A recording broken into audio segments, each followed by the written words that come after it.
Vamos lá. Bem, nós vamos continuar examinando a nossa teoria geral do processo aqui. Na aula passada, nós começamos a examinar a teoria geral da ação. Não sei se vocês se lembram. Então, nós vimos as teorias que foram surgindo a respeito do que é ação e, sobretudo, nós nos detivemos na teoria que é acolhida no Brasil, que é chamada teoria eclética, teoria abstratista eclética, que vai ter ação como direito a ter uma resposta sobre o pedido, a ter uma resposta de mérito, né? Seja favorável, seja desfavorável.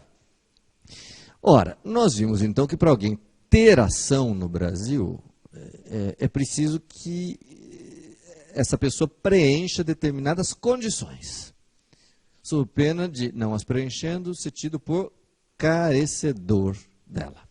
Tá? Bom, e nós estávamos então estudando as condições da ação e começamos pela legitimidade ad causam, e eu falei para vocês das duas categorias de legitimidade. A ordinária, que nem exige um estudo mais detido, porque na legitimidade ordinária as pessoas estão ali em defesa dos seus direitos, dos seus alegados direitos. Tá? Mas existe também a segunda categoria, e era aí que nós tínhamos parado, que é a da legitimidade extraordinária, que é rara, excepcional, depende de previsão legal, e em que nós vamos ter uma pessoa em juízo, em nome próprio, isto é, ela figurando como parte, porém defendendo ou postulando um direito alheio. Eu terminei a aula, confiram se é isso, dando para vocês alguns exemplos do nosso ordenamento jurídico em que há a legitimidade extraordinária. Como eu disse para vocês, ela é um fenômeno relativamente raro, não são muitos exemplos que restam no nosso ordenamento jurídico. Confiram, eu dei o exemplo do dote, que já nem existe mais.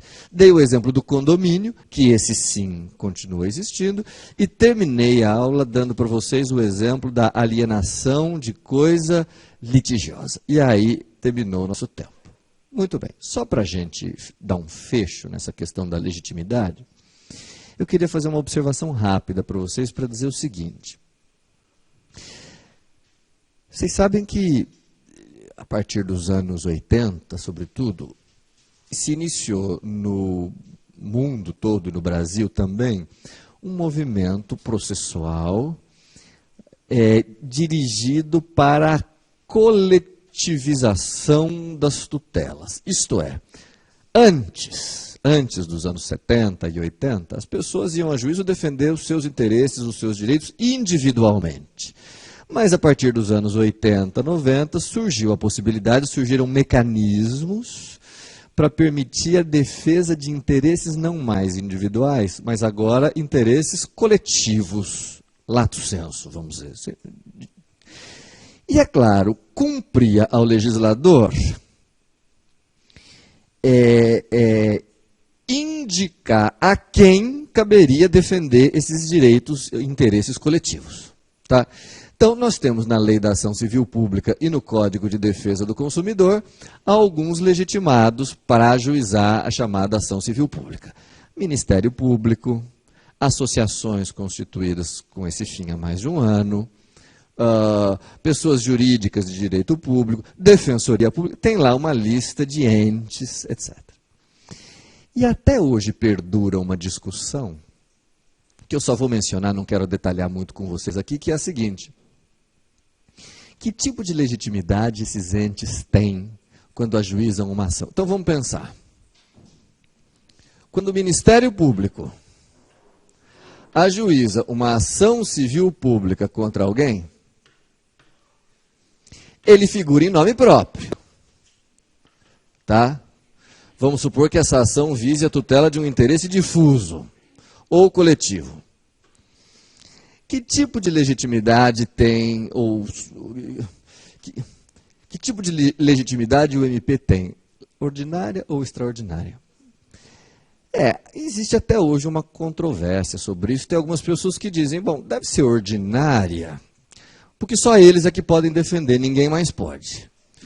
Mas a verdade é que predomina, e a meu ver com razão, o entendimento de que a legitimidade desses entes, MP, defensoria, associações, etc., é extraordinária. Como eu gosto sempre que vocês raciocinem, eu queria perguntar para vocês, por quê? Por que seria uma legitimidade extraordinária a desses entes? Porque, rigorosamente, quando eles propõem a ação civil pública, eles o fazem para defender um interesse que não é do Ministério Público, propriamente dito, ou da Defensoria Pública, ou da associação. É um interesse que é difuso ou coletivo e, portanto, pertence ou a toda a coletividade, ou pelo menos a uma parte dela. Então, eles estariam em juízo em nome próprio, como partes, como autores, não como representantes, mas como autores ou réus, em defesa de um direito ou interesse alheio. E vocês sabem que quando isso acontece, a legitimidade é extraordinária. Eu não me detenho muito aqui, gente, porque vocês vão estudar isso quando estudarem tutela de interesses difusos, coletivos, individuais, homogêneos, vai ter toda uma disciplina sobre isso. Mas é que como eu estou querendo trazer para vocês exemplos de legitimidade extraordinária, eu não posso deixar de mencionar esse exemplo das ações civis públicas, das ações coletivas. Tá? Então, assim, que fique combinado entre nós, se perguntarem para vocês exemplos de legitimidade extraordinária, os mais importantes, nas ações em que o condômino defende a coisa comum, nas ações em que há alienação de coisa litigiosa e são mantidas as partes originárias, e também nas ações coletivas, a legitimidade daqueles entes que, quando propõem esse tipo de ação. São os exemplos assim mais comuns de legitimidade extraordinária.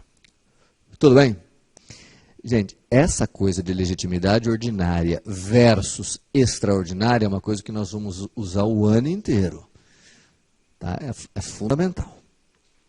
Tá bom, mas vamos avançar. Nós estamos estudando as condições da ação. Falamos da legitimidade ordinária e extraordinária, agora eu quero falar da segunda das condições da ação, que é a possibilidade jurídica do pedido. Possibilidade jurídica do pedido. Possibilidade jurídica do pedido. Que é a segunda das condições da ação. No nosso sistema atual, a possibilidade jurídica do pedido continua sendo uma das três condições da ação.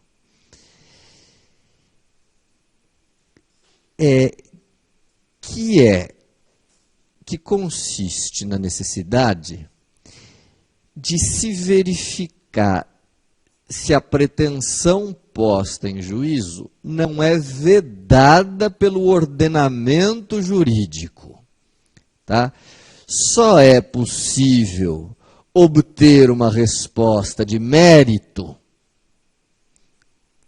a uma pretensão que não afronta o ordenamento jurídico. Se o juiz, lendo a petição inicial, acompanhando o processo, verifica que foi encaminhado para ele, foi encaminhado ao judiciário uma pretensão que contraria o ordenamento jurídico, o juiz não vai continuar o processo para, ao final, dar uma resposta de procedência ou improcedência. Ele vai extinguir o processo por impossibilidade jurídica do pedido. Tá? O que, no fundo, se vocês pararem para pensar, é bastante razoável até por razões de economia. Quer dizer, se o juiz de antemão já consegue perceber que o pedido, que a pretensão afronta o ordenamento jurídico, não adianta tocar aquilo para diante, ele extingue o processo sem julgamento de mérito. Tá? Agora, talvez o que eu tenha que chamar a atenção de vocês nesse momento é para dois aspectos. Deixa eu ver se eu consigo me expressar. Primeiro, gente, tomem muito cuidado com o nome dessa condição da ação. Possibilidade jurídica do pedido. Porque quem lê esse nome fica muito atento ao pedido. Afinal de contas, a condição da ação chama-se possibilidade jurídica do pedido. Tem um destaque na palavra pedido. Como se só o pedido precisasse ser juridicamente possível. Agora, eu vou fazer um teste com vocês. Vamos imaginar que vocês pegassem uma petição inicial. A petição inicial tem lá o cabeçalho, né? Aí tem o corpo, e aí no finalzinho o advogado põe assim, do pedido. Vamos supor que vocês, então, como juízes, recebessem uma petição inicial e quisessem examinar esta condição da ação. Como ela se chama possibilidade jurídica do pedido, vamos supor que vocês pulassem tudo e só lessem o pedido. E lessem lá. Suposto, excelência, requeiro que vossa excelência condene o réu a me pagar 5 mil reais. Esse é o pedido. Esse pedido é lícito ou ilícito? Condenação do réu a pagar 5 mil reais. Lícito, um pedido normal, um pedido comum. E aí vocês tocam adiante, sem ler o resto. Até que mais tarde vocês resolvem dar uma lida na inicial inteira. E a inicial inteira diz, excelência, eu e o réu passamos a noite inteira jogando. Baralho. Pôquer. E era uma noite de sorte minha, azar o dele. E eu ganhei 5 mil reais no pôquer. E o réu não me paga. Isto posto, requer a condenação do réu ao pagamento de 5 mil reais. Eu pergunto, essa inicial podia ter sido deferida? Não. Deveria ter sido indeferida por impossibilidade jurídica do pedido. Só que, a rigor, isso é que eu queria que vocês enxergassem. O pedido, gente, que o autor faz contra o réu, jamais, senhores processualistas, pode ser examinado isoladamente, tirado do seu contexto. Não existe um pedido solto no mundo. O pedido vem sempre amparado numa causa de pedir. Quem vai a juízo vai para pedir alguma coisa por uma determinada razão, com um determinado fundamento. E não dá para isolar o pedido. Portanto, o que eu estou querendo dizer a vocês é, para saber se essa condição da ação está preenchida ou não, tem que ler o pedido e a causa de pedir. E eu vou mais além ainda. Não basta ler o pedido mais a causa de pedir. É preciso também verificar quem são as partes, ler o cabeçalho da petição inicial. Porque dependendo de quem seja a parte, um pedido que era lícito pode virar ilícito e vice-versa. Por exemplo, se vocês pedirem a penhora de bem numa execução por quantia, execução de dinheiro. Se vocês pedirem a penhora de bens e o réu for um particular, o juiz defere. Penhora de bens de um particular que tem lá um título executivo contra ele. O juiz defere? Defere. Mas se o réu não for um particular e for a fazenda pública, esse pedido é juridicamente possível? Não é. Então, o que eu estou querendo? Conclusão, moral da história. Conquanto essa condição da ação chame-se possibilidade jurídica do pedido, ela só pode ser examinada pela leitura completa da petição inicial e pela verificação de todos os elementos dessa ação. Partes, causa de pedir e pedido. Só quando o juiz verificar as três coisas é que ele terá condições, então, de dizer se essa condição da ação está preenchida ou não. Não dá para separar, isolar o pedido dos outros elementos. Ficou claro? Um outro aspecto ainda da possibilidade jurídica que eu queria mencionar para vocês é que, assim, quando que o pedido é juridicamente impossível? Eu disse para vocês, quando ele afronta, quando ele contraria o ordenamento jurídico. mas eu preciso talvez explicar isso um pouco melhor para vocês. Muitos aqui vão ser juízes, né? Vão ter que ler iniciais, vão ter que verificar se estão preenchidas ou não as condições da ação. Então vocês vão ler a inicial. Bom, se a petição inicial afronta a lei, não tem o que discutir, é caso de indeferir inicial. Ninguém vai entrar com uma petição inicial pedindo a condenação do réu ao pagamento de uma determinada quantia porque não pagou a droga que comprou.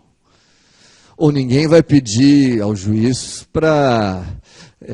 Um exemplo que todo mundo dava de pedido juridicamente impossível, que hoje não dá mais, ninguém vai pedir para... deixa eu ver. Até 1977, o exemplo que se dá, ninguém pode entrar em juízo para pedir o divórcio. Hoje em dia, já há 30 e tantos anos, é possível. Enfim, o que eu quero dizer é, se o pedido afronta a lei, contraria a lei expressa, é evidente que há impossibilidade jurídica do pedido. Mas o problema é um pouco mais complicado, gente, porque assim, a jurisprudência é pacífica no sentido de que o juiz não deve deixar prosseguir a ação se ela afrontar a lei e se ela também não afronta a lei, mas é imoral. Existem certas pretensões que, ainda que não afrontem diretamente a lei, violam, ofendem a moral e os bons costumes. E essas o juiz também não pode admitir por impossibilidade jurídica do pedido. Então, essa impossibilidade jurídica abrange a afronta à lei, mas inclui também a afronta à moral.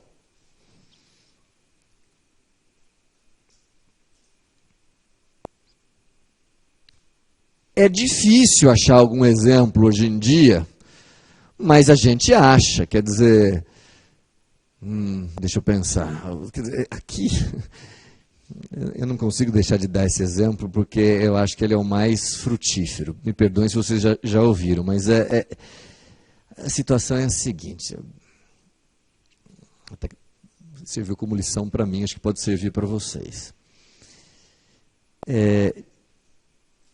Professor, o que é um pedido imoral? Eu vou lhes dar um exemplo, porque eu me defrontei com ele. Quando eu era promotor de justiça, já lá se vão 20, enfim, muitos anos, eu fazia, os promotores acho que ainda fazem, atendimento ao público, que é um serviço que o Ministério Público presta, que ele atende a população, etc. Então tem todo tipo de problema lá para ser atendido. E um dos problemas que me apareceu na condição de promotor foi o seguinte, eu estava na minha sala, apareceu ali uma senhora, do nada, queria ser atendida, trajada de uma forma muito particular. E ela disse o seguinte, doutor, promotor, estou com um problema. Ah, pois não. Meu problema é o seguinte, doutor, eu faço ponto aqui na estrada. E estava ali no meu ponto, e passou um caminhoneiro e eu fiz sinal. E ele parou. E eu fui até ele e ofereci os meus serviços. Eu quieto. Aí ela completou. Ele queria os meus serviços, mas ele não tinha dinheiro para pagar.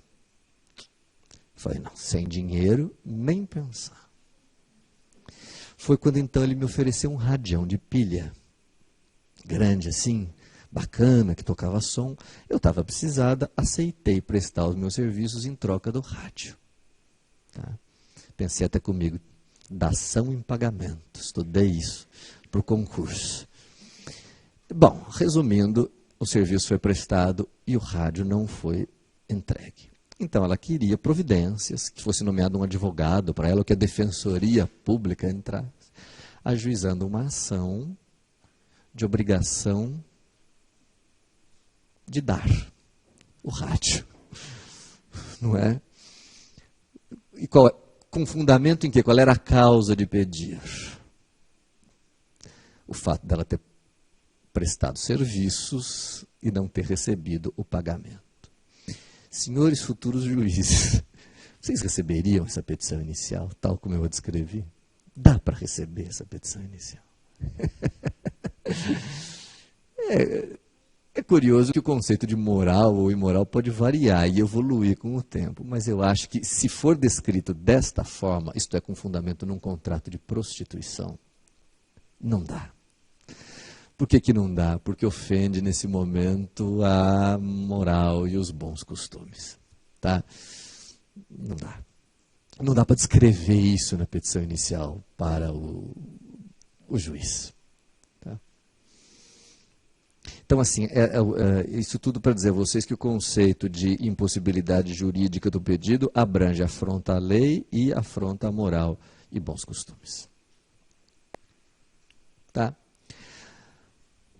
A terceira das condições da ação, gente, é o interesse de agir.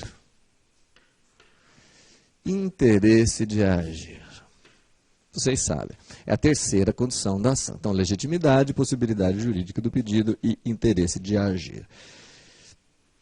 Que quer dizer o seguinte, o juiz não vai receber a petição inicial, não vai dar andamento, não há direito de ação se a pessoa vai a juízo desnecessariamente. Isto é, se ela poderia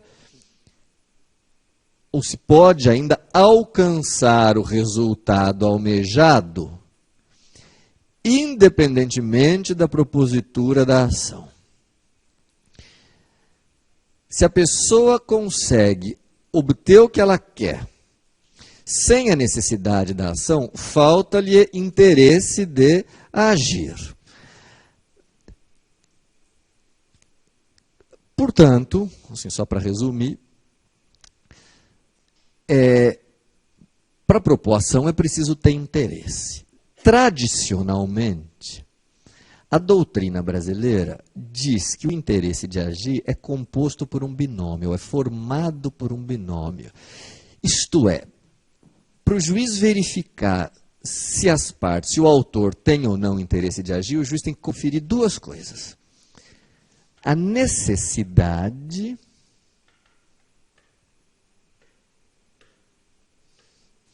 mais a adequação da ação.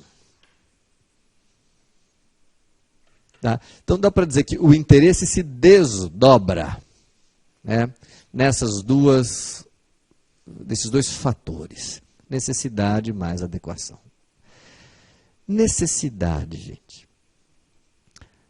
O juiz não vai determinar o prosseguimento da ação se a sua propositura era desnecessária, porque a pessoa pode conseguir o que ela quer de outra maneira. Vou lhes dar o exemplo. Se uma pessoa é credora da outra e a dívida tem uma data certa de vencimento, a dívida vai vencer no dia 1º de março. Se porventura o autor, o credor, propuser a ação antes de 1º de março, não há interesse de agir, porque a propositura da ação é desnecessária. E por que desnecessária? Porque pode ser que no dia 1º de abril, do dia, esqueci a data que foi, no dia 1º de março, que é o dia do vencimento, haja o pagamento voluntário. A dívida não venceu ainda. Não existe nem sequer um conflito aí. Não existe mora, não existe inadimplemento, não existe nada. Falta interesse de agir. Agora, muito cuidado, gente. É diferente do seguinte. Vamos supor que passe o 1º de março. A dívida vença. Não há o pagamento. Se não houve pagamento, já há interesse de agir? Sim ou não? Sim. Agora, o que eu vejo na prática todo dia é que aí o credor propõe ação, vem o réu e diz... Não tem interesse de agir, porque se ele tivesse me procurado na minha casa e a gente tivesse conversado, a gente teria feito um acordo, então não precisava ter proposto ação. Gente, isso é conversa fiada. A partir do momento que o devedor não pagou no vencimento, já surge para o credor o interesse de propor ação. Se eles podem depois resolver amigavelmente, isso não tem nada a ver com o interesse de agir. Existe interesse de agir desde o momento em que o devedor está em mora. E se ele quer se livrar da obrigação e o credor não está recebendo, ele tem que fazer o quê? Como é que o devedor faz para se livrar de uma dívida se o credor recusa receber? Tem que pedir a consignação em pagamento. da dívida. Tá? Mas se ele deve, se ele é devedor, vencida a dívida, já tem interesse de agir. Esse papo de, a gente podia ter feito um acordo, não precisava ter ido a juízo. Aquele réu assim que oferece uma contestação em 40 laudos e põe assim, não precisava ter vindo a juízo porque a gente podia ter feito um acordo. Mas como, se você está contestando e não está pagando? Não é? Então, isso não tem cabimento. O segundo requisito, gente, então, primeiro é preciso que haja necessidade. E o segundo, adequação. Esse é um requisito muito importante. Para que o autor tenha interesse de agir, é preciso que, para o que ele está querendo, para a pretensão que ele está formulando, ele tenha escolhido um meio processual adequado para aquilo que ele quer alcançar. Isto é preciso que ele tenha escolhido, dentre as ações possíveis, aquela que seja adequada para o que ele está pedindo. Por exemplo, se ele quer propor uma execução, pedindo penhora de bens, etc., ele tem que estar munido do quê? De um título executivo, judicial ou extrajudicial, mas tem que estar munido de um título executivo. Se ele está munido de um título executivo, tem o título junto ao título e propõe uma ação monitória, não tem interesse de agir.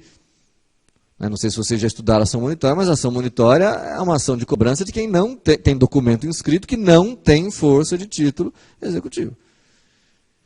Então, assim, o juiz tem que sempre dar uma verificada se há uma correspondência entre o que a pessoa está pedindo e o tipo de ação que ela está entrando. Precisa haver adequação entre as duas coisas. Senão, falta interesse. Então, quando a pessoa erra na escolha da ação, ela é carecedora da ação por falta de interesse.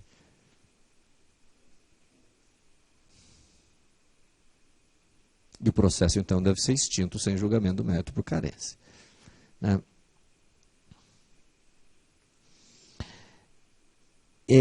Aqui tem uma outra coisa importante que eu queria acrescentar, que é o seguinte: vocês vão encontrar algum processualista, algum livro, alguma obra, que acrescenta a esse binômio um terceiro fator, transformando, portanto, num trinômio, que seria a utilidade. Utilidade. Isto é, o juiz só vai deferir o prosseguimento da ação se houver alguma utilidade na obtenção do pedido. Eu prefiro, aqui eu até peço a colaboração de vocês para ver se vocês concordam comigo ou se só eu que penso assim, mas eu tenho a impressão de que dá para manter o binômio necessidade e adequação, nós não precisamos acrescentar utilidade. Por que eu acho isso? Porque se uma coisa nos é necessária, se nós estamos exigindo a necessidade, uma coisa que nos é necessária, com muito mais razão, há de ser útil. Então, tudo que é necessário também é útil, o que significa que a utilidade pode ser perfeitamente absorvida pela necessidade. Não tem necessidade de surgir como um terceiro fator. A necessidade, a meu ver, já dá conta do interesse de agir. Tá?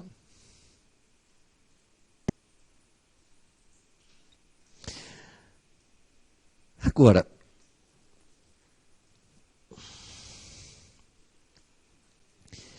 nós já sabemos quais são as três condições da ação.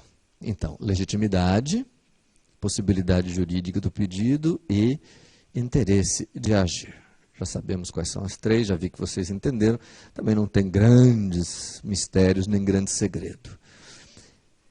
Eu podia mudar já de assunto. Mas, antes de mudar de assunto, eu acho que nós temos que enfrentar aqui uma questão a respeito das condições da ação, que essa sim agora exige uma atenção especial, uma concentração especial.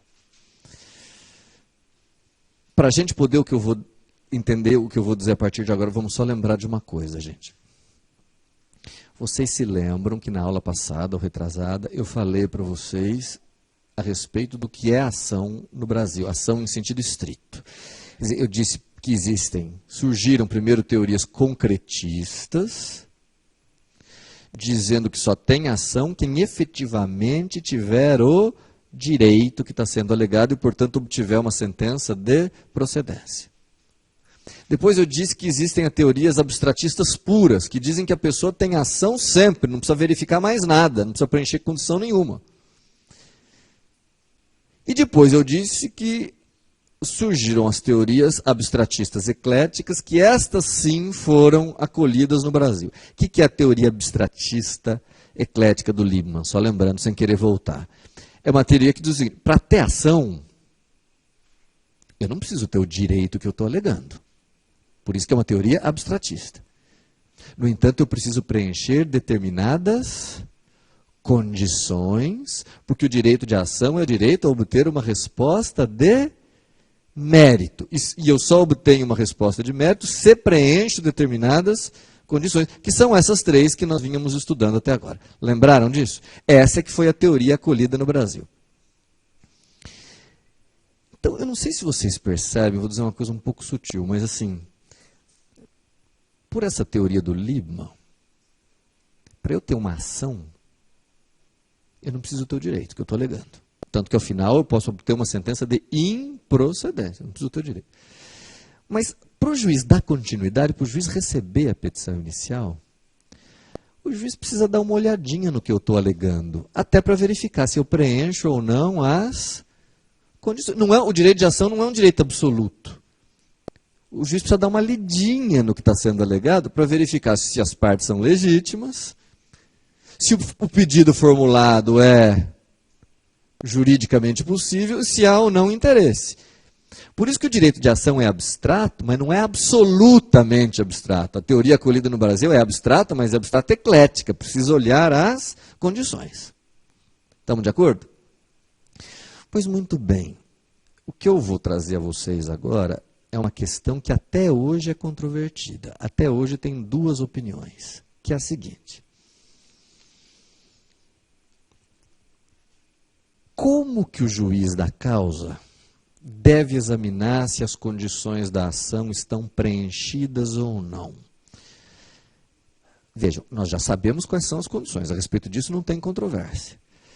Mas o que o juiz deve levar em... Como é que o juiz deve examinar se essas condições da ação foram preenchidas ou não? Como assim, professor? Não estou entendendo a pergunta. Eu acho que um exemplo pode elucidar. Vamos usar um exemplo banal, simples. Imaginem uma ação de cobrança, que A promova contra B. Tá? A contra B, ação de cobrança. Está aqui a petição inicial. Bom, na petição inicial, o autor vai ter que descrever os fatos para formular o seu pedido. Todos de acordo? Então ele vai dizer: olha, excelência, é uma ação de cobrança, porque eu prestei serviços para o réu.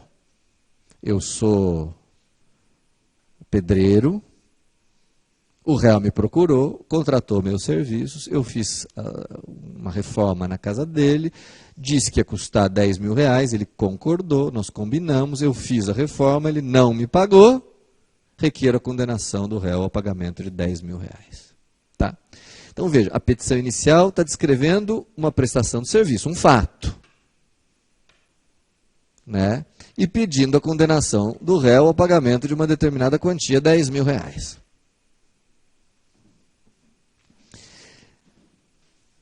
Gente, agora é muito importante, senão vocês não vão entender. Vocês concordam que a petição inicial contém uma versão dos fatos que, no momento que ela entra, o juiz ainda não tem condições de dizer se é uma versão verdadeira, que vai se confirmar, ou se é uma versão não verdadeira, que não vai se confirmar. Afinal de contas, o autor pode dizer na petição inicial o que ele quiser. O papel, ou o digital, hoje em dia, cabe tudo. Todos de acordo? Então, assim, Eu vou chamar, gente, e eu queria que vocês entendessem bem essa expressão, eu vou chamar essa versão contida na inicial, por enquanto, de versão abstrata dos fatos. Por que chamá-la de versão abstrata? Porque ela ainda não passou pelo crivo das provas. Nós não sabemos se essa versão vai ser confirmada ou não. Essa é, por enquanto, apenas uma versão afirmada pelo autor, alegada pelo autor. Tudo bem? Bom, agora eu pergunto a vocês. Pelo que consta da inicial, se isso que o autor está dizendo for verdade, estão preenchidas as condições da ação? Vamos pensar, as partes são legítimas? Sim, porque ele está dizendo que ele é o pedreiro e o réu é a pessoa que o contratou. O pedido formulado é possível? Sim. Prestação de serviço de pedreiro e R$5.000. E há interesse de agir? Sim, porque o devedor não pagou. Então, de acordo com a versão alegada, afirmada dos fatos, estão preenchidas as condições da ação. O juiz vai dar o cítice. E vem então o réu e vai apresentar a sua contestação. Na qual ele pode, é bem raro, mas na qual ele pode confirmar a versão do autor, ou, mais provável, impugnar, negar a versão do autor e apresentar uma outra versão diferente dos fatos. Então vamos imaginar que na sua contestação ele diga: excelência, não é nada disso. É mentira que o autor prestou a mim serviços de pedreiro. Ele está me cobrando R$5.000 porque ele ganhou de mim no jogo. Isso é dívida de jogo. E como dívida de jogo não pode ser cobrada. É a versão do réu. Tudo bem? Aí bate aquela dúvida no juiz. São duas versões. A versão do autor, a versão afirmada dos fatos, a versão contida na petição inicial. E a versão do réu. O que resta ao juiz fazer? Deferir a produção de provas. Agora, a minha pergunta para vocês é a seguinte. Vamos imaginar que, colhidas as provas, ouvidas as testemunhas, etc., o juiz conclua, se convença de que a dívida era mesmo de jogo. A minha pergunta para vocês nesse momento é: o juiz deve julgar improcedente o pedido? Ou o juiz deve julgar extinto, sem julgamento de mérito, o processo por impossibilidade jurídica do pedido? Ou o juiz deve julgar procedente, porque perdeu, tem que pagar? A pergunta é: essa sentença deve ser de mérito, improcedência, ou de extinção sem julgamento do mérito?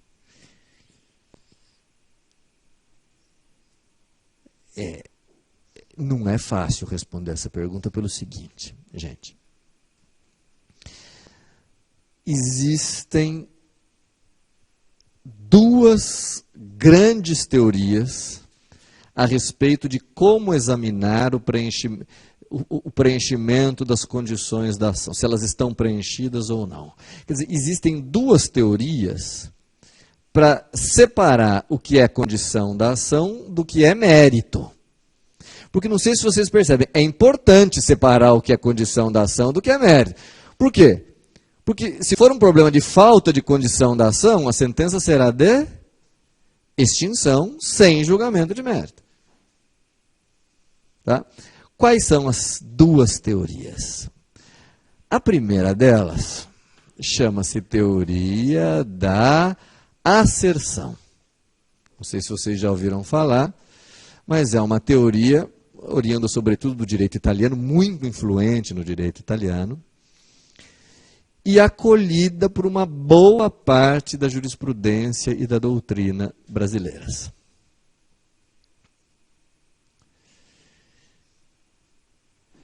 Primeiro, o que quer dizer a palavra asserção?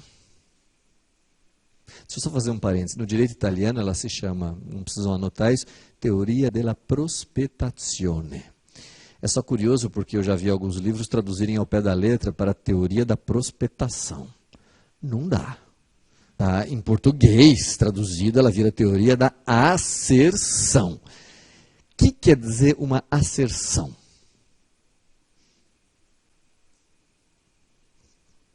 Professor, é o nome de uma teoria? Sim, mas o que quer dizer a palavra asserção? Se eu disser, vamos mudar um pouquinho a palavra, e se eu trocar de asserção por assertiva, melhora? Eu fiz uma assertiva ontem muito firme. Quer dizer o quê? Asserção ou assertiva quer dizer afirmação. Eu fiz uma afirmação de alguma coisa. Pois bem, o que é a teoria da asserção? Agora prestem muita atenção, senão vocês vão se confundir. Olha aqui. A teoria da asserção diz que o preenchimento ou não das condições da ação pode ser verificado ao longo de todo o curso do processo. A qualquer momento, o juiz pode, a todo momento, examinar se as condições da ação estão ou não preenchidas. Isso está ótimo. Só que, esse é o ponto fundamental, para examinar se as condições da ação estão preenchidas ou não, ao fazer isso, o juiz só deve levar em conta a versão abstrata, afirmada dos fatos. Porque aquilo que ficar provado em concreto é mérito. Ou seja, os defensores dessa teoria, no intuito de separar muito bem o que são as condições da ação de um lado e o que é mérito de outro, vão dizer o seguinte: as condições da ação só são, embora possam ser averiguadas a qualquer momento, as condições da ação só são aferíveis em abstrato. Pelo que é alegado, pelo que é afirmado. Daí o nome teoria da asserção. Então, como é que ela funciona? A teoria da asserção vai funcionar da seguinte maneira. Para eu saber se estão ou não preenchidas as condições da ação, eu só posso me embasar na versão alegada, afirmada. Qual é a versão alegada ou afirmada dos fatos? Prestação de serviço de pedreiro, 5.000. As condições da ação estão preenchidas? Para essa teoria? Em abstrato, elas estão preenchidas? Sim. Ah, professor, mas ficou em concreto, por meio das testemunhas, ficou provado que a dívida é de jogo. Mas para essa teoria, o que fica provado em concreto, por intermédio das provas, já é mérito. Portanto, que sentença um assertivista proferiria aqui? Improcedência. Improcedência. Professor, mas a dívida é de jogo. Eu sei, mas isso só pode ser verificado em concreto. E o que é provado em concreto, o que só pode ser verificado em concreto já é mérito para os defensores dessa teoria. Gente, olhem para cá e vejam se vocês entendem o que eu vou dizer. Para os adeptos dessa teoria, certamente serão mais raras as sentenças de carência. Certamente serão mais raras. Por quê? Porque para que haja carência, é preciso que a falta da condição da ação já de alguma forma pudesse ser verificada na versão abstrata dos fatos contida na petição inicial. Vocês compreendem? Agora, tomem cuidado. Ela não diz, essa teoria assertivista, não diz que o exame das condições da ação só possa ser feito no início. Pode ser feito a qualquer momento. Mas seja em que momento o exame das condições for feito, ele só pode levar em conta a versão alegada. O que é provado em concreto, o que fica apurado por meio das provas, já é mérito. Os defensores dessa teoria, gente, os defensores apontam nela duas grandes qualidades. Quais? Quais grandes qualidades? Primeira grande qualidade, vocês têm que admitir, ela é uma teoria que separa muito bem o que é a condição da ação de um lado do que é mérito do outro. Vocês concordam? Afinal de contas, a condição da ação é algo em abstrato, ao passo que o mérito é algo em concreto. Separa bem as coisas.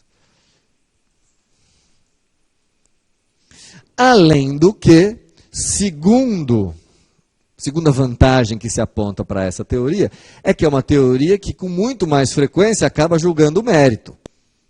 E qual é a vantagem de ser proferida uma sentença de mérito? Ela põe uma pedra, uma pá de cal no assunto, porque a sentença de mérito faz coisa julgada material. Tá? Então, é uma teoria defendida por muita gente. Lembram do Liebman? Liebman era um defensor da teoria assertivista.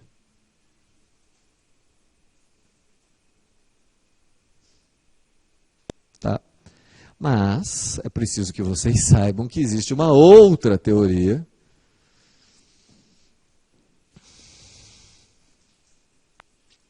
que não tem um nome assim muito resumido, mas a gente pode chamá-la de teoria do exame em concreto das condições da ação. Teoria do exame em concreto das condições da ação.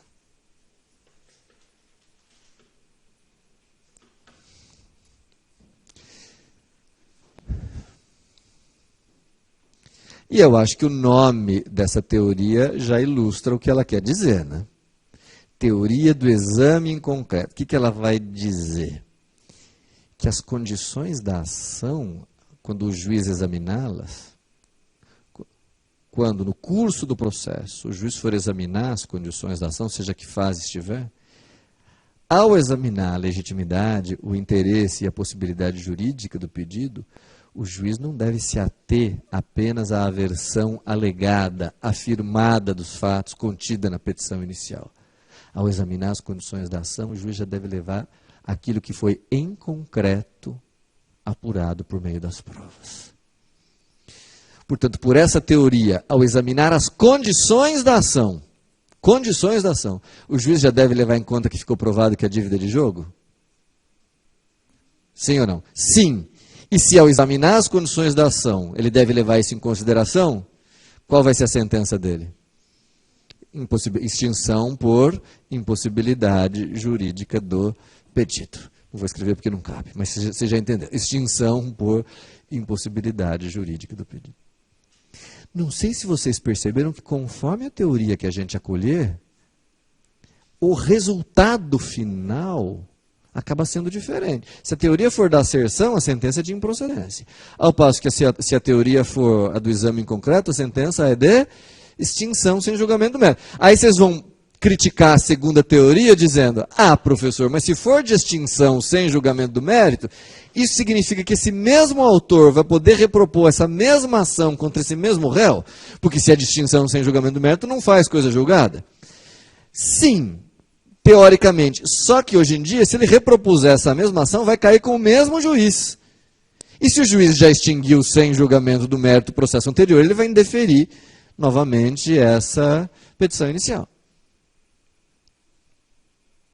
Vocês estão entendendo? Antes de perguntar qual das duas teorias vocês acham melhor e tal, eu vou dar mais um exemplo, porque alguns autores até não gostam desse exemplo que eu vou dar, mas eu acho que isso pode ilustrar um pouco. Eu acho que serve para ilustrar. Que é o exemplo, vamos pegar um exemplo com a legitimidade, que é o seguinte, imaginem que, vamos ver se vocês me ajudam aqui, imaginem que uma pessoa esteja dirigindo o carro, para no semáforo, respeitosamente, quando escuta uma freada e uma batida na traseira. Aquele susto, né? Bateram na minha traseira. Ela olha para trás e vê o carro fugindo. Mas consegue anotar a chapa, como chama? A placa do carro. A placa do carro. E vai fazer uma pesquisa no departamento de trânsito para ver quem que é o dono do carro que bateu e fugiu. E feita a pesquisa, descobre que o dono do carro é X. Então, a vítima propõe uma ação de reparação de danos contra X, que é quem figura como proprietário do carro. Claro que ela vai dizer, na petição inicial isso, que está propondo ação contra X, porque X é o dono do carro. Tá?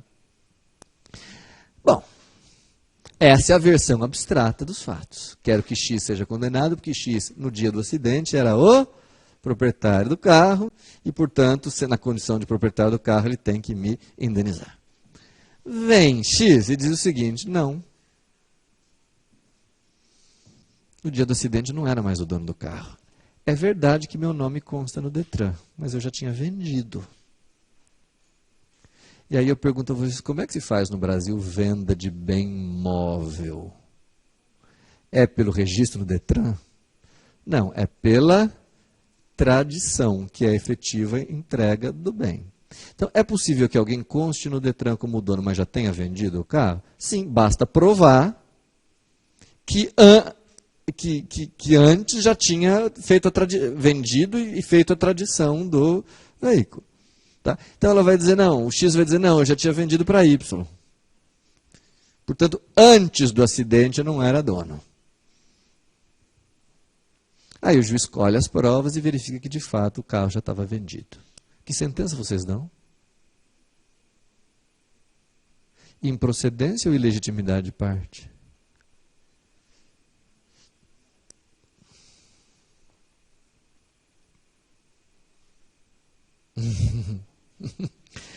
Então, se nós aplicamos a teoria da asserção, o que essa teoria nos diz? Eu só posso examinar as condições da ação em abstrato, pelo que consta da inicial. O que consta da inicial? Qual é a versão abstrata dos fatos? Que o dono é X. Ah, mas ficou provado, professor, pelas provas, pelos elementos colhidos, que X já tinha vendido para Y. Mas isso ficou provado em concreto. E para um assertivista, o que fica provado em concreto é improcedência. Então, quem, na sua mente, imaginou de dar uma sentença de improcedência nesse caso, é alguém que já está se filiando à teoria da asserção. Não sei aqui da classe ou de quem está ouvindo, quem pensou em dar uma sentença de improcedência é alguém que gostou mais da teoria da asserção. Tá? Cuidado com o seguinte, professor, mas se der uma sentença de improcedência, vai fazer coisa julgada. Se fizer coisa julgada, a vítima vai ficar sem indenização? Não, bastará a vítima, na sequência, mover uma ação contra a pessoa certa. Não tem nada. A coisa julgada é só entre as mesmas partes. Né? Agora, se vocês forem adeptos da teoria do exame em concreto, aí a venda do carro deve ser levada em conta, inclusive para fins de condições da ação. E aí, naturalmente, um defensor dessa segunda teoria vai dar uma sentença de ilegitimidade, carência por ilegitimidade de parte. Antes de avançar, será que deu, o mais importante para mim nesse momento, será que deu para vocês entenderem as duas teorias? Uma que diz que as condições da ação só podem ser averiguadas em abstrato pelo que foi afirmado, e a outra que diz que as condições da ação já devem ser examinadas em concreto. Deu para entender as duas teorias? Pois bem, qual das duas é acolhida no Brasil? Resposta. É curioso, mas a gente vê na jurisprudência e na doutrina uma divisão entre essas duas teorias. Existem juízes, existem acórdãos, existem decisões dando pelo acolhimento da teoria da asserção. Sobretudo, em relação aos juízes, muitos juízes gostam de acolher a teoria da asserção, porque muitos juízes preferem julgar o mérito do que julgar o processo extinto, sem julgamento do mérito. Então, para julgar com mais frequência o mérito, muitos juízes acabam preferindo acolher a teoria da asserção. Tá? Se vocês quiserem se filiar à teoria da asserção, podem, não é Tem muita gente, Liebman, como eu disse para vocês, é assertivista, e muitos outros. Tá?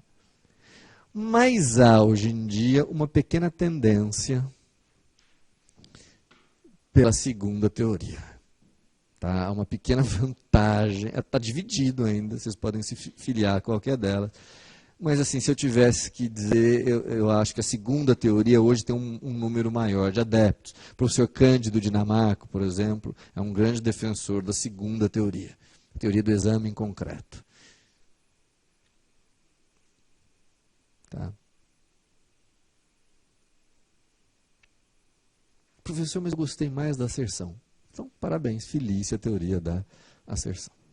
Tá? Agora, para nós o que importa, que é a parte mais de concurso, se perguntarem para vocês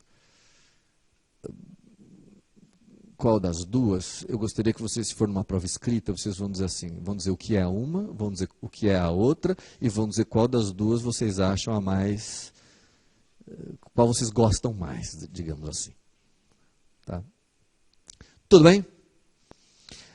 Bom, dando prosseguimento ainda ao nosso estudo da ação, então veja, nós vimos primeiro o que é a ação, e as teorias. Depois nós vimos o que são as condições, e aqui nós vimos quais são e como examiná-las. Sim?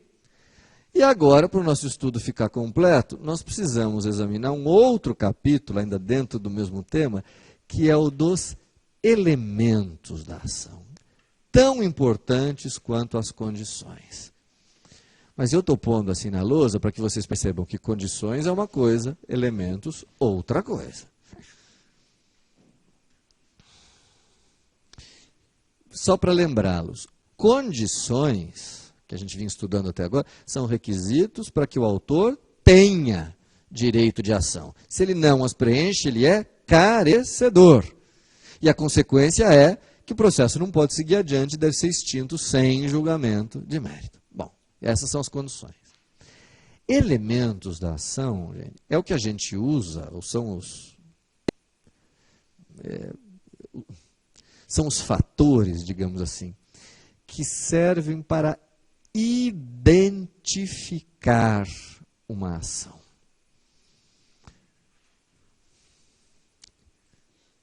Identificar uma ação. Como assim, professor? Como é que a gente identifica uma coisa, né? Como é que a gente identifica uma pessoa? Bom, pela aparência, pelo nome, pela carteira de identidade, etc.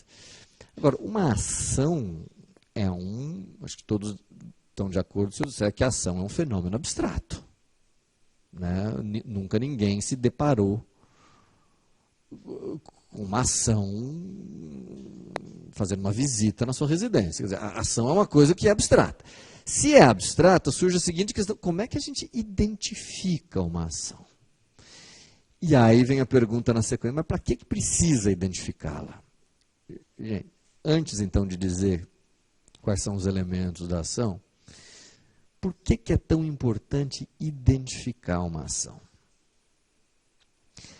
Uma razão os alunos costumam logo descobrir, a outra é um pouco mais oculta, mas eu vou dizer. É fundamental identificar uma ação por duas razões. Uma razão externa e outra razão interna. Razão externa. Nós temos sempre que identificar uma ação para poder compará-la com outras e verificar se elas são iguais, parecidas ou completamente diferentes.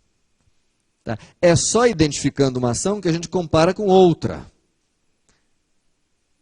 E por que é tão importante compará-la com outra? Porque se as duas forem iguais, o que vai acontecer quando elas tiverem os mesmos elementos?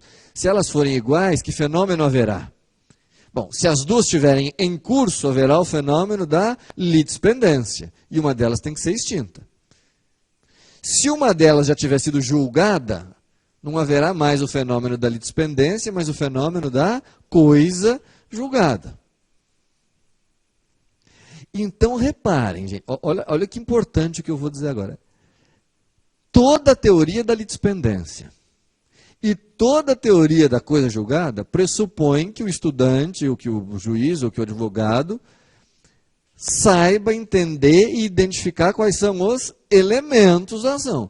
Porque só comparando os elementos de duas ações é que nós vamos saber se elas são iguais ou diferentes. Além disso, pode acontecer de duas ações não serem idênticas, mas serem parecidas, porque tem não todos os elementos comuns, mas alguns. E aí vai acontecer, por exemplo, os fenômenos da conexão, da continência, em que vai ser caso não de extinguir uma delas, mas de reuni-las para julgamento conjunto. Então, toda a teoria da conexão, toda a teoria da continência pressupõe que o interessado identifique e compare os elementos de duas ou mais ações. Então, veja, é muito importante, por razões externas, para poder comparar duas ou mais ações, conhecer os seus elementos. Isso, normalmente, os alunos identificam sem maior dificuldade. Mas o que às vezes a gente esquece, mas é muito importante, é o seguinte: também é fundamental identificar os elementos de uma ação por razões internas. Como assim? Vamos ver se eu consigo explicar. Vocês lembram que uma das características do poder judiciário, nós estudamos isso ao falar dos princípios, é a sua inércia. O judiciário é inerte. Tá? Ele só sai dessa inércia quando provocado pelo autor, justamente por meio do direito de ação. Então é a ação, o nome já diz, é a ação que tira o juiz, o judiciário, da inércia. Tá? Agora, o juiz só pode se movimentar nos estritos termos da ação que foi proposta. O direito de ação não vai permitir ao juiz decidir qualquer coisa. O direito de ação só movimenta o juiz para decidir aquela ação que foi proposta. Se o juiz decidir diferente daquela ação, a sua sentença será, nós vamos ver mais para frente, extra petita ou ultra petita. Ele está julgando uma coisa diferente da que foi postulada. Então, o juiz, gente, nunca mais esqueçam, o juiz tem que se ater à ação proposta. Sob pena de a sua sentença ser nula. Ele tem que se restringir. O autor, quando propõe a petição inicial, traça um círculo dentro do qual o juiz se movimenta. Fora disso, o juiz continua inerte. Como é que o juiz identifica esse círculo? Como é que o juiz identifica a ação que ao final ele terá que julgar? Pelos seus 3 elementos. O que significa dizer, esses 3 elementos vão servir como o espaço dentro do qual o juiz poderá se movimentar. Se o juiz der uma sentença envolvendo partes diferentes, pedido diferente ou causa de pedir diferente, ele está saindo do círculo. A sua sentença será extra petita. Então vejam, é por isso que eu disse, é importante, fundamental identificar esses 3 elementos, saber o que são esses 3 elementos, para, identificando a ação, saber o que o juiz pode ou não julgar e poder comparar aquela ação com outras. Bom, feitas essas considerações iniciais, cabe perguntar, quais são, então, finalmente, os 3 elementos da ação? Elementos. Eu vou pôr aqui na ordem que nós vamos estudar, tá? Partes, causa de pedir e pedido. Nós vamos aprofundar cada um dos 3, mas, de antemão, são esses, a cara de uma ação, a carteira de identidade de uma ação é composta desses 3 elementos. O que significa dizer o seguinte, para que 2 ações sejam idênticas e haja entre elas, portanto, litispendência ou coisa julgada, é preciso que haja a perfeita coincidência dos 3 elementos. Se a gente mudar um deles, não há mais coincidência entre 2 ações. Não haverá mais entre elas, por exemplo, litispendência ou coisa julgada. Tudo bem? Agora, então, vamos entender cada uma desses elementos. Vou falar uma coisa meio óbvia, mas, gente, por uma coincidência, os elementos também são 3, tal como as condições. Nem por isso eles vão confundir no dia da prova. Porque toda vez que eles perguntam numa prova quais são os elementos da ação, na alternativa A, eles põem exatamente quais são as condições da ação que é para pegar o candidato. Não. Elementos da ação são esses três que estão na lousa. Vamos começar pelo mais fácil. Partes. Olha, existem algumas teorias, ou várias teorias, sobre o significado de parte. Mas a verdade é que até hoje prevalece a teoria clássica,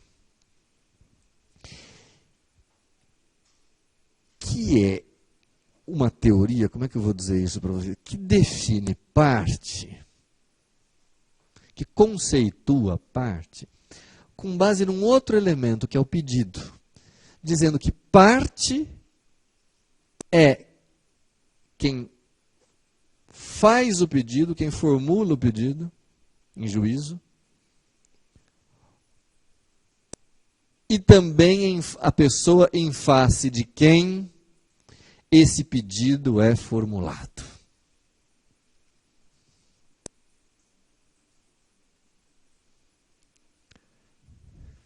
Ou seja, pensem, quem vai a juízo vai para fazer um pedido. Sim, toda petição inicial tem que ter um pedido.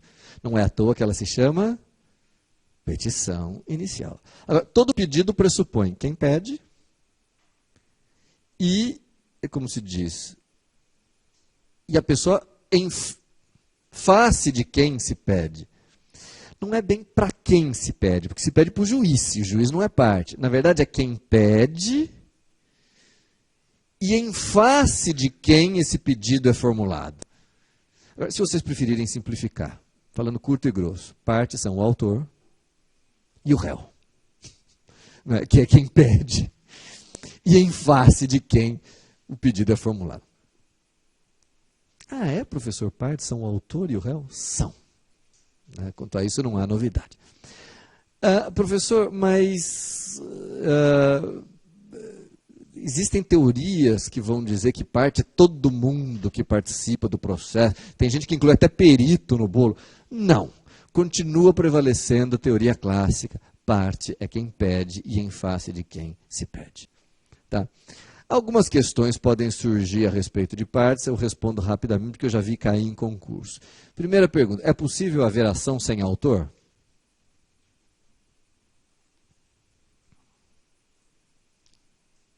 Sim ou não? Professor, difícil, né? Porque se não tem autor, como é que a ação surge? Ela brota? Mas lembrem-se, eu falei aqui, acho que falei, que de fato é preciso que alguém movimente a máquina do judiciário, em regra as ações têm autor.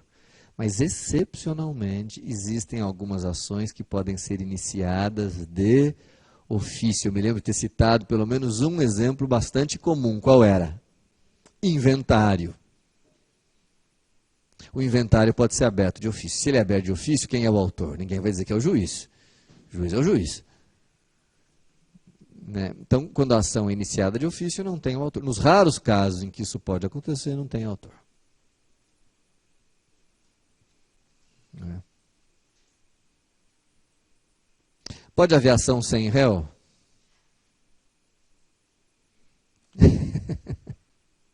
Sim ou não? Gente, no campo da jurisdição voluntária, é muito comum. Ah, é, professor? É. Por exemplo, uma separação consensual. Então, o marido e a mulher estão de acordo com o divórcio consensual. Eles querem se separar, estão de acordo, assinam juntos a petição inicial e dizem, não tem réu. Retificação de nome. Porque o nome expõe a pessoa ao ridículo. Quem é o réu? Não tem. Né? Não é o registro civil. Não tem, não. Mas vejam, são ações no campo da jurisdição voluntária. No campo da jurisdição contenciosa, em que há efetivamente um litígio, eu vou dizer para vocês que quase sempre tem réu. Tá? Seria muito raro no campo da jurisdição contenciosa uma ação não ter réu.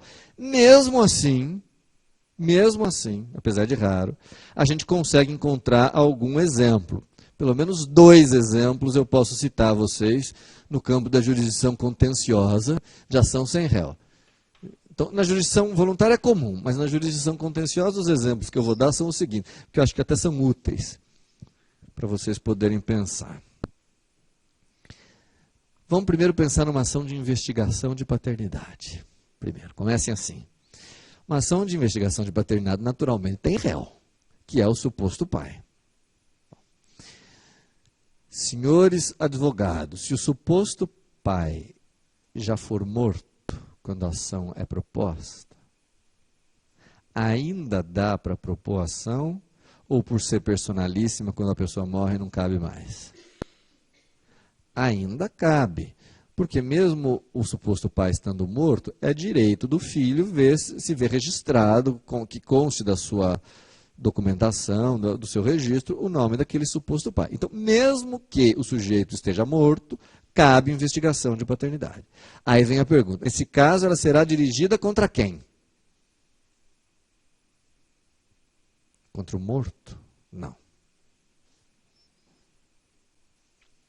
Contra o espólio. Então, nós vamos estudar isso mais para frente, mas contra o espólio também não, gente. Porque, sendo o espólio massa de bens deixada por alguém que morreu, espólio só pode figurar em ações que tenham um cunho estritamente patrimonial. O espólio, vocês podem ter isso como... O espólio nunca poderá figurar numa ação de natureza pessoal.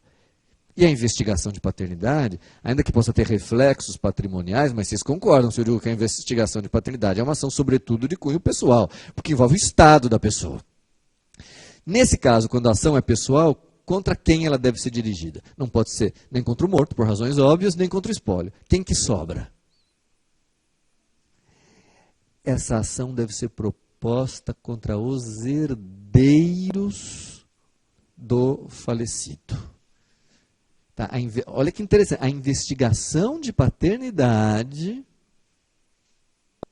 se o suposto pai for pré-morto, deve ser dirigida não contra o espólio, mas contra os herdeiros. Então vamos supor, uma pessoa morre, deixando 3 filhos reconhecidos e um não. Esse filho não reconhecido poderá propor ação de investigação de paternidade contra o suposto pai. Se ele for pré-morto, quem vai ficar no seu lugar como réu? Os 3 filhos herdeiros. Tudo bem? Agora, imaginem que o suposto pai morra sem deixar nenhum descendente reconhecido, nenhum ascendente, nem cônjuge, nem colateral até 4º grau. Ah, professor, mas alguém morre nessa condição? Morre. Não vou dizer que seja a coisa mais comum do mundo, mas morre. Se alguém morre sem nenhum parente, sem nenhum herdeiro, contra quem vai ser ajuizada a ação de investigação de paternidade? Professor, contra o município. Gente, mas a ação é de investigação de paternidade. Contra o município não dá. O município também só tem interesse patrimonial. Não tem interesse pessoal. Aí eu pergunto, quem é que vai ser réu? E eu mesmo respondo, será uma ação, dadas as peculiaridades do caso, sem réu. Vai ser uma ação de investigação de paternidade proposta por alguém que vai explicar para o juiz que o suposto pai morreu, não deixou herdeiro nenhum, não tem réu. Vocês vão dizer, professor, que maravilha de ação, hein? Porque é entrar e ganhar. Não tem réu. Mas, primeiro,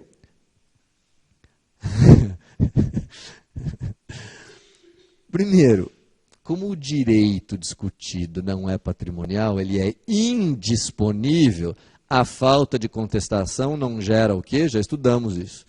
Não gera presunção de veracidade, o que significa que o juiz vai ter que mandar o autor produzir provas da sua filiação.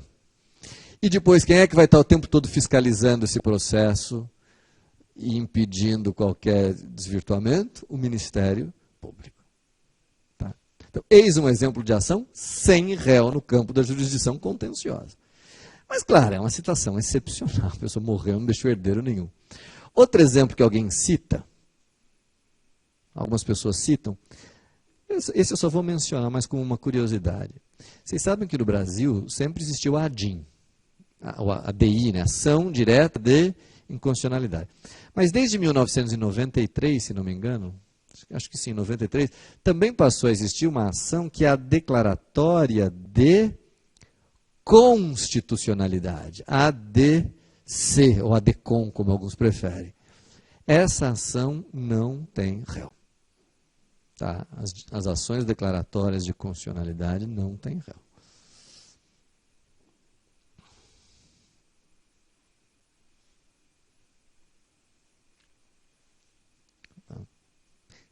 Então, assim, a regra é que toda ação tenha autor, toda ação tenha réu. Mas é possível, raramente, encontrar ações sem autor e também é possível encontrar ações sem réu. Tá. Professor, existe algum exemplo de ação sem autor e sem réu? Em 20 anos e pouco de carreira, nunca vi. Tá? Se alguém encontrar... Em direito, a gente nunca diz que não existe. Eu nunca vi. Tudo bem? O segundo dos elementos é a causa de pedir, que é, de longe,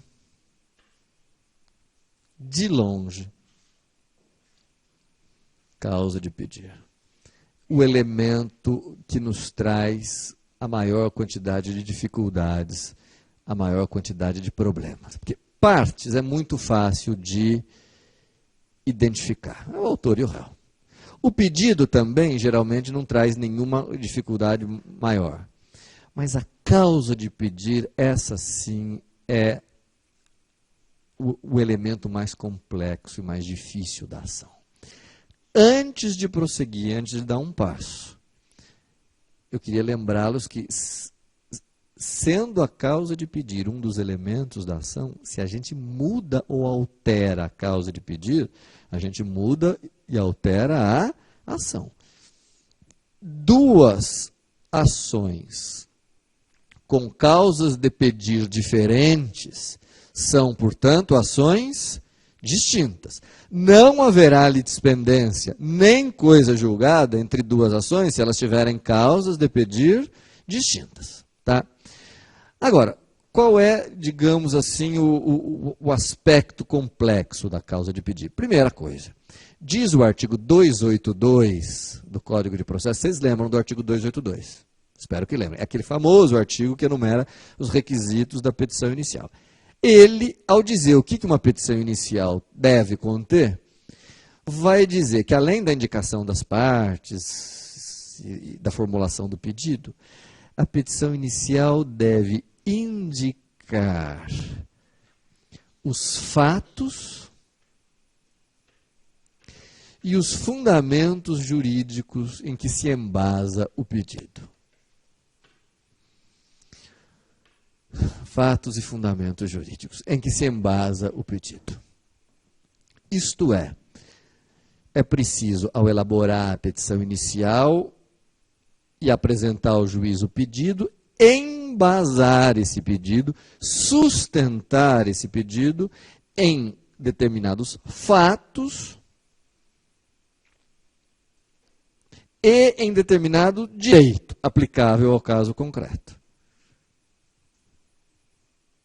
Não é?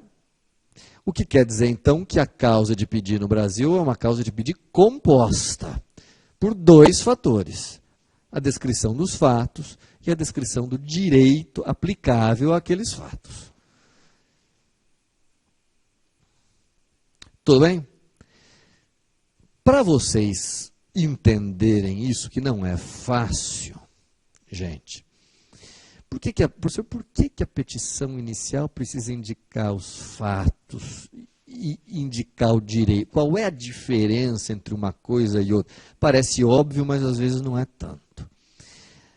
Eu diria para vocês o seguinte: quem vai ao Poder Judiciário vai pedir ao juiz que profira uma decisão, uma sentença, etc.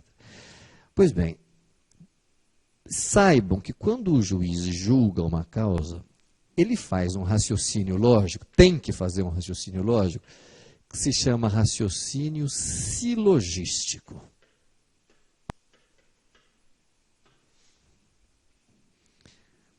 Essa é uma expressão, eu diria, menos do direito e mais da lógica ou da filosofia. O raciocínio do juiz, ao proferir sentença, é sempre um raciocínio silogístico. Professor, o que é um raciocínio silogístico? É um tipo de raciocínio lógico que consiste em partir de uma premissa maior para uma premissa menor e disso extrair as conclusões.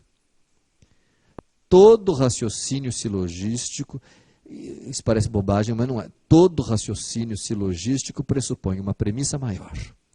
O que é uma premissa maior? Premissa maior é uma afirmativa geral, universal, válida para todos, por isso mesmo chamada de premissa maior. Tem caráter genérico, tem caráter geral, universal.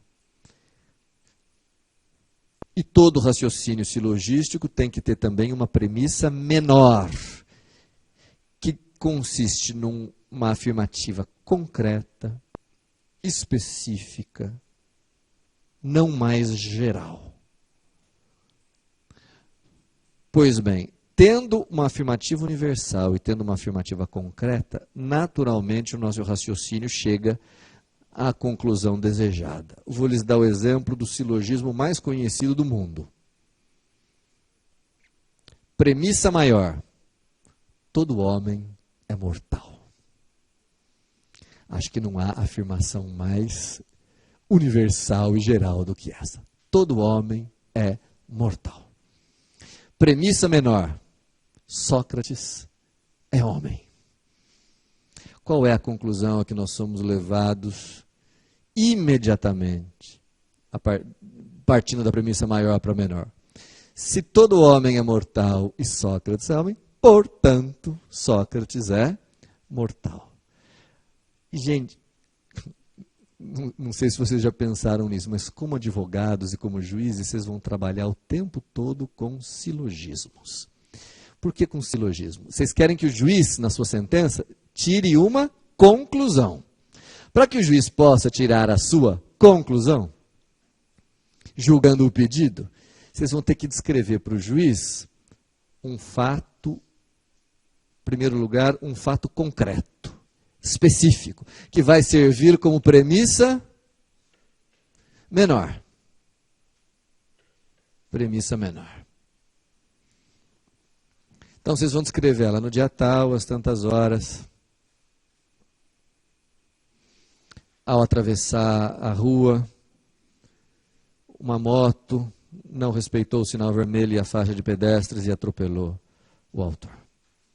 Vejam, isso é um fato concreto, específico, preciso, que se destaca do universo dos outros fatos. É um acidente, é o acidente de trânsito objeto da ação. Ou então, fulana quer se separar do seu marido porque no dia tal, às tantas horas, ele foi visto saindo do motel com a sua secretária. Então, vejam, é um fato concreto. É o adultério que vai levar à separação do casal. Então, os fatos vão funcionar sempre como premissa menor. Mas é preciso também indicar a premissa maior, de natureza geral, de caráter universal, válido para todos, que é o que diz o ordenamento jurídico a respeito. É o direito aplicável. É o direito.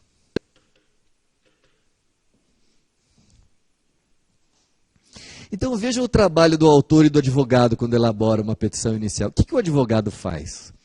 O advogado descreve um fato concreto e descreve o que diz a lei, que tem caráter universal. E da aplicação da lei geral e abstrata àquele fato concreto, espera-se que o juiz, por raciocínio silogístico, chegue à sua conclusão.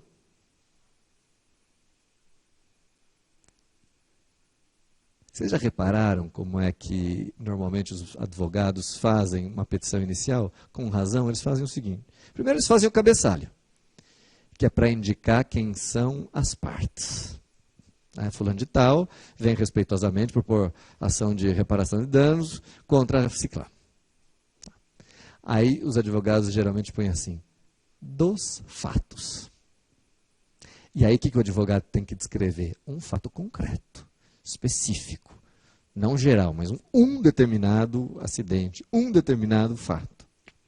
Depois que o advogado descreve os fatos, o que ele faz na petição inicial? Ele põe assim, do direito.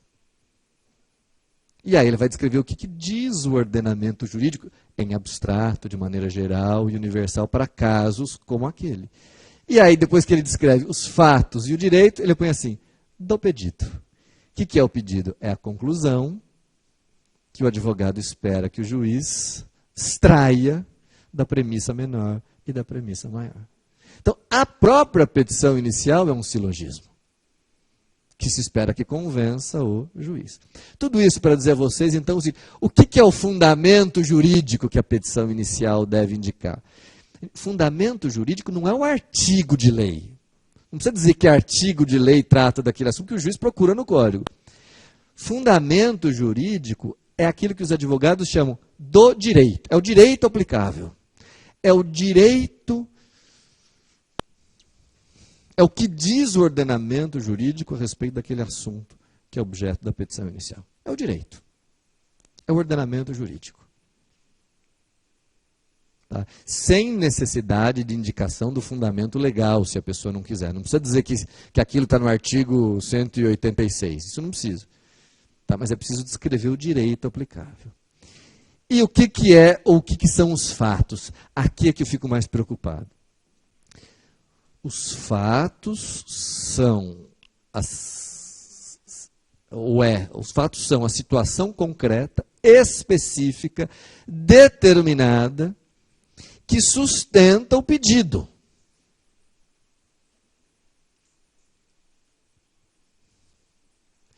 Gente, é muito importante o seguinte: não basta ao autor na petição inicial descrever, como vocês sabem, uma categoria jurídica geral. Por exemplo, nenhum autor pode ir a juízo pedir indenização porque sofreu um acidente de trânsito.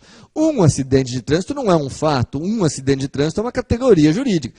É preciso que o autor diga qual foi o acidente de trânsito, dando circunstâncias tais que permitam identificar aquele fato e separar do universo de outros fatos.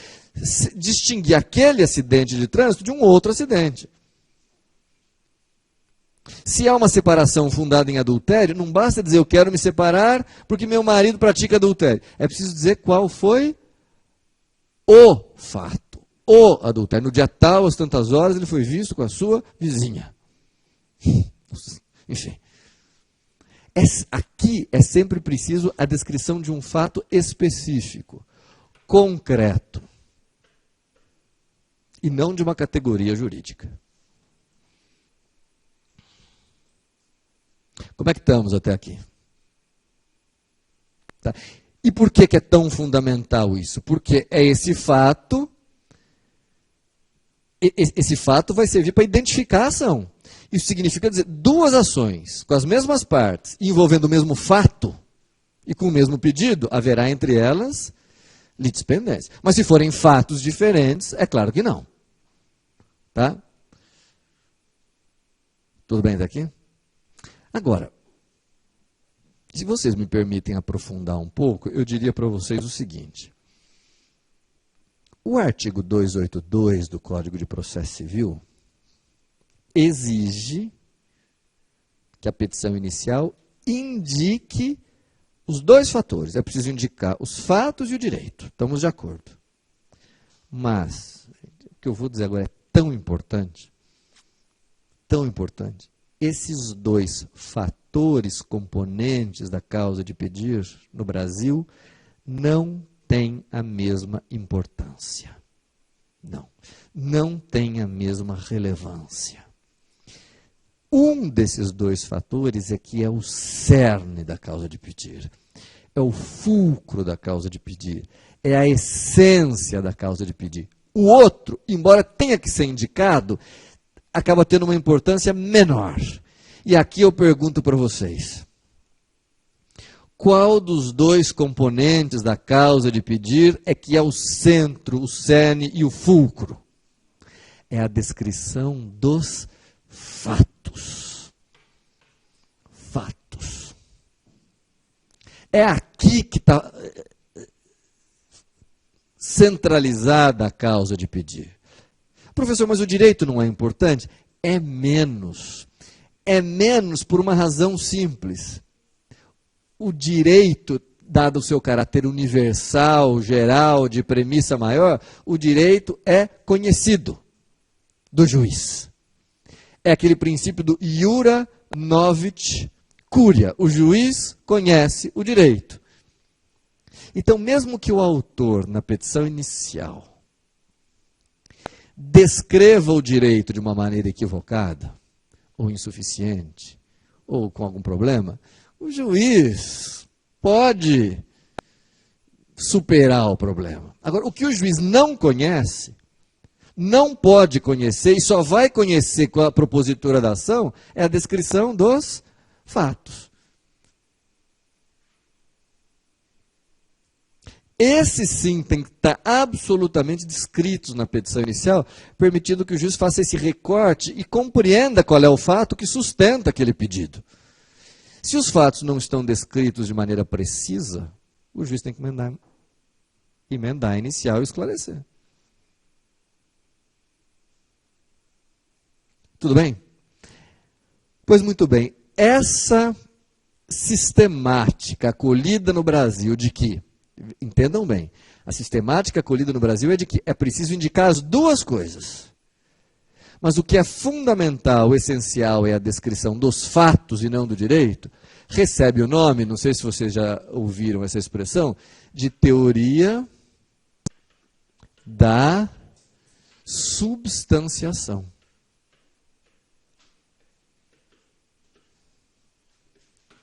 Teoria da substanciação. Que no fundo, nada mais é do que uma teoria associada à causa de pedir. E que vai dizer exatamente isso que nós estamos estudando, que conquanto a causa de pedir seja composta dos fatos e do direito, são os fatos que servem para identificar a ação. Porque são os fatos que constituem a essência da causa de pedir, o fundamental da causa de pedir.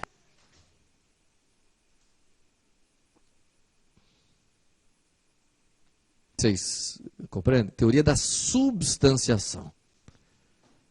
Vocês vão encontrar livros aí, obras, dando uma explicação complicadíssima sobre a teoria da substanciação. Não é nada disso. A teoria da substanciação é relativamente simples. É isso. O que é fundamental é os fatos. Por quê? Agora atentem para o que eu vou dizer. Porque são os fatos e não o direito que vai funcionar como elemento identificador. Na hora de identificar a ação, o que vai pesar são os fatos e não o direito.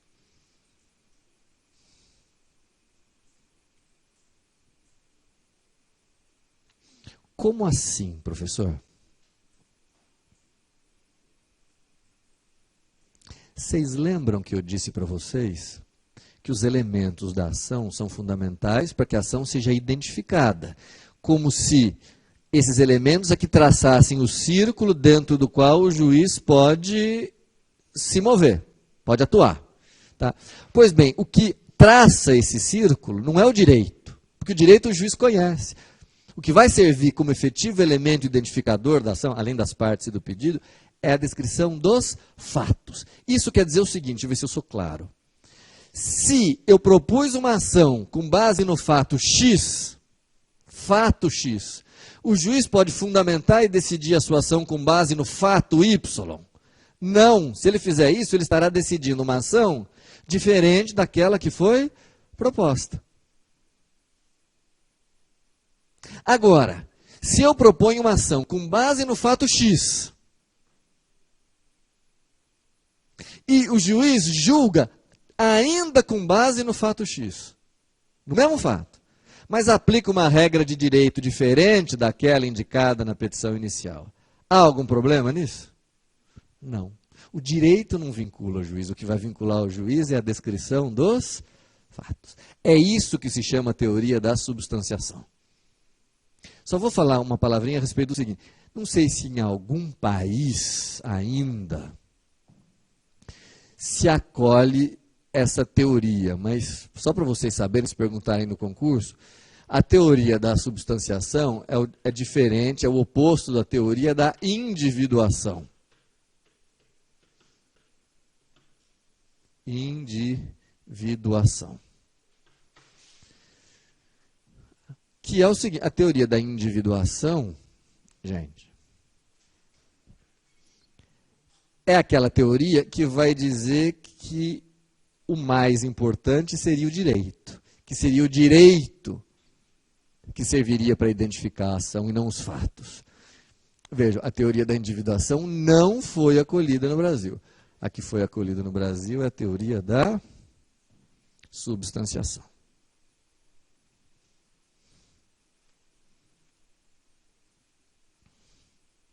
Tá? Bom, se vocês entenderam, então vocês já estão vendo que a descrição dos fatos concretos, específicos, etc., é fundamental, porque é com base nos fatos que o juiz vai identificar a ação. Tudo bem até aqui? Pois bem, é aqui, eu vou ter que deixar isso para a próxima aula por causa da hora, mas eu só vou antecipar o problema. É aqui que a causa de pedir vai trazer enormes dificuldades. Por quê? Vocês concordam que se muda o fato, muda a ação. Muda a causa de pedir, portanto, muda a ação. Agora,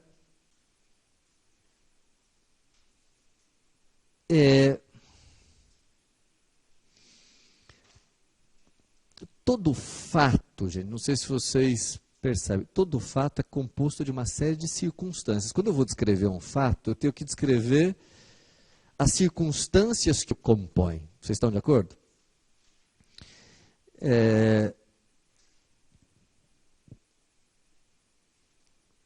Se eu mudo alguma dessas circunstâncias, eu mudo o fato, ou o fato continua o mesmo? Seria a pergunta a se fazer. Deixa eu fazer uma pergunta para vocês, só para ver se vocês estão entendendo até aqui, depois na próxima aula a gente prossegue. Que é a seguinte, então, acertem isso, por favor, para eu sair daqui com a impressão de que vocês entenderam. Vamos imaginar que uma mulher ajuize contra o marido uma ação de separação judicial. Tá? Nem quero discutir se existe ainda ação de separação, não tem uma controvérsia, vamos supor que exista. E ela entra com a ação de separação judicial, dizendo, eu quero me separar do meu marido porque no dia tal, às tantas horas, ele praticou adultério. Tá? Então, qual é o fato em que o pedido de separação está embasado? Um determinado adultério que ela descreve na petição inicial. Vem o marido na contestação e diz, mentira, jamais em tempo algum eu pratiquei adultério. Mentira da minha esposa. O juiz vai colher provas e todas as testemunhas, de forma unânime, dizem, excelência, nunca soube de adultério. Mas, se o senhor me permite, dizem as testemunhas, o que eu sei é que todo dia ele bate nela. Chega 5h30, 6 horas, ele perde a paciência e aquela gritaria, aquela correria, aquele corre, bate nela. Veja, ninguém perguntou para a testemunha isso. Mas a testemunha diz, chamada testemunha fofoqueira. A minha pergunta é, como é que vocês, como juízes, julgam isso? Procedente ou improcedente? E lembrem do que eu disse no começo, o juiz só pode julgar a ação dentro do círculo, nos limites que ela foi proposta. Qual foi a ação proposta dentro da qual o juiz se movimenta? As partes, marido e mulher, o pedido, separação, e qual é o fato que embasa o pedido? O adultério. O juiz, então, ao dar sua sentença, só vai perguntar o seguinte, está comprovado ou não o adultério? A resposta é não, a sentença é de improcedência. Professor, mas ficou comprovado um outro fato. Fato que por si só levaria também à separação, que são as agressões. Só que isso não faz parte daquela ação que foi proposta. Portanto, a sentença é de improcedência. E aí é costume de muitas pessoas perguntarem, mas professor, já que ficou provada a agressão, não poderia, por economia processual, já decretar essa separação? Resposta, não. O juiz só pode julgar a ação proposta. Até porque o réu se defendeu do quê? O réu se defendeu do fato alegado na petição inicial. O réu se defende da ação proposta. Certamente o réu terá se defendido daquele adultério. A sentença será de improcedência. Agora, nada impede que em seguida a mulher faça o quê? Promova uma segunda ação, desta vez com base nas agressões. Professor, não vai haver coisa julgada entre a primeira e a segunda ação? Não, porque elas estão embasadas em fatos diferentes. Tá? Eu preciso aprofundar bastante isso, mas não dá tempo de fazer isso na aula de hoje. Na próxima aula a gente termina. Até lá.